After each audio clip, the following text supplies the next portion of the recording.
All right, 6.4D. More snowflake. Or more super X, however you refer to it.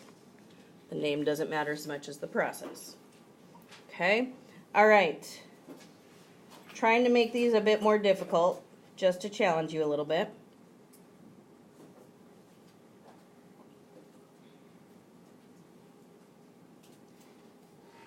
Whew.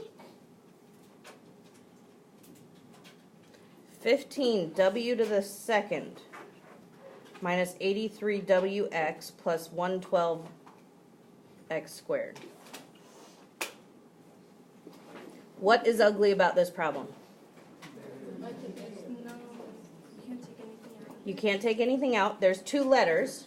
Remember when we talked about the pattern of this one being a 2 and this one being a 1, and this one being a 2 and this one being a 1? So the way the letters are shouldn't be too big of a deal. I know that I'm going to put W and W up here, and I'm going to be putting X and X down here, right? Beyond that, these numbers are just ugly. Is there anything I can take out? I don't think so. I think 83 is prime. So that kind of screws me up, doesn't it? So I have to do on the top 15 times 112. That's going to be a pretty big number. We're going to be guessing and checking here together. 15 times 112. 1680. At least it ends in a 0. So I can divide by 10 maybe. On the bottom here I have negative 83. All right. So if I divide by 10, 10 and 168, not going to get me negative 83, right? 1680 divided by, what should I try next? 20? 20 and 84, not going to get there. Getting closer though a little bit. 1680 divided by 22? Nope. 24? 24 and 70, not there yet. 28, let's try 30. 30 and 56, ooh, getting closer. 34? Nope.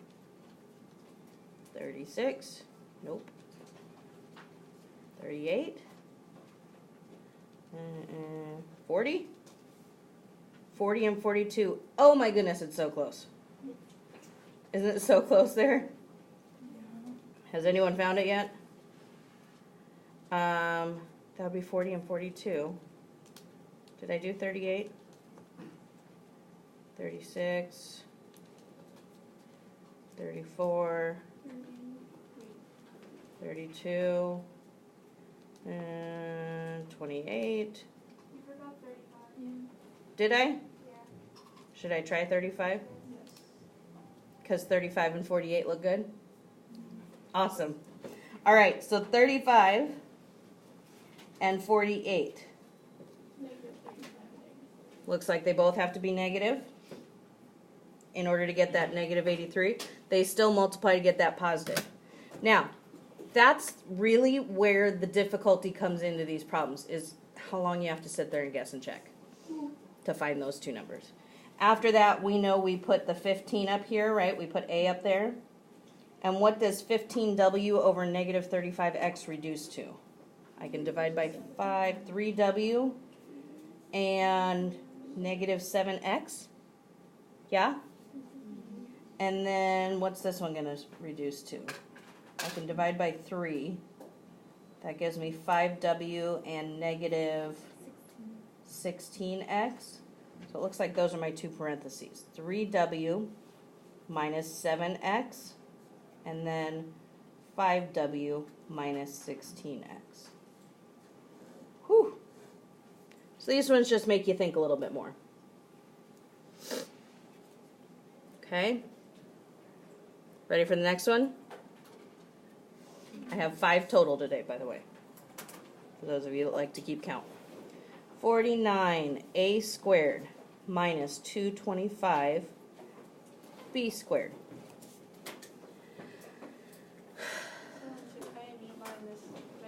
Minus minus 15b. Now Mhm. 7a plus 15b. Mm-hmm. I want to use the shortcut on this one. This is a difference of squares that we saw yesterday, right? Because I don't want to multiply 49 times 225 and try and figure that out on a super X. Do you?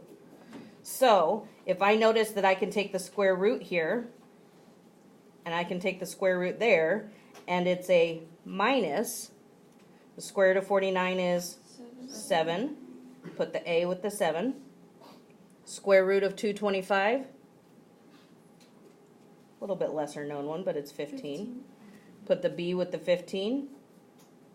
Make one a plus, one a, how about one a plus and one a minus? Not both of them pluses. There we go.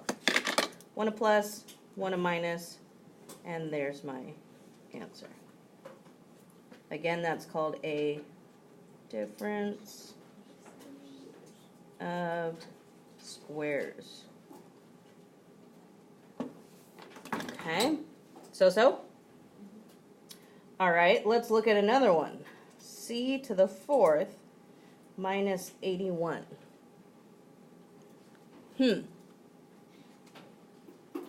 This is actually the exact same type of problem. Do you see that? So I get that 81 would be 9 and 9. But what about that guy? It breaks down into c squared times c squared. Right? What would it be if this was c to the 6th? C to the 3rd and c to the 3rd. Okay, you just cut it in half basically. Make one a plus, one a minus, and I want to be done there, but I'm not. Why am I not done? I have another difference of squares. So, the c squared plus 9 is going to stay there, but what does c squared minus 9 become? C plus 3, c minus 3, or c minus 3, c plus 3. Right? So? All right. Number 4. 4x to the 10th plus 40x to the 5th y plus 100y squared. So I have that 2-letter thing going on again, don't I? But we talked a little bit, was it yesterday or the day before, about what to do with those 2 letters, right? And how to break up something like x to the 10th. We talked about that, yeah? Okay. Do we have a GCF here? What's my GCF? 4. So if I take out a 4, what am I left with? X to the 10th plus 10x to the 5th y plus 25y squared? Yeah? Okay.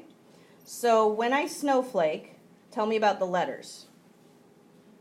What letters are going to go on the top? X to the 5th and x to the 5th, right? And a is actually 1 there, which makes life a little bit easier. What letter is going to go on the bottom? Just a y, right? And again, the reason why that works is because the middle exponent is half of the first exponent, and for the second letter, the middle exponent is half of the last one. Okay? What's going to go on the top up here as far as what I'm looking for? 25. And on the bottom? Okay, what are my 2 numbers that multiply to get 25 and add to get 10? 5 and 5. So what can you tell me about these 2 parentheses? They're the same. So I put the 4, and then instead of writing those twice, I'm going to write x to the 5th plus 5y squared. Not too bad, right? All right, last one. X to the 6th minus 7x to the 3rd minus 8. Do I have that pattern going on of the middle one being half of the first one or the middle one being half of the second one? I do have that pattern. So when I do my snowflake, I'm going to split x to the 6th up into what? X to the 3rd and x to the 3rd. The rest of this seems really easy, doesn't it? What goes on the top? -8, and on the bottom? What are my two numbers? -8 and 1. This one seems way easier than the other ones, doesn't it? Okay. So I have x to the third minus 8, and I have x to the third plus 1. And right now, that's as far as I can go. Tomorrow, I'm going to be taking that further, okay? Because we talked about difference of squares up here. This right here is known as a difference of cubes. This is known as a sum of cubes. Cubes we can break up further, and we're going to learn that tomorrow. There's a specific rule for those. So today we'll stop there, but tomorrow we'll do this same problem and take it the rest of the way. Okay? All right, that's all I got for you today. Happy studying.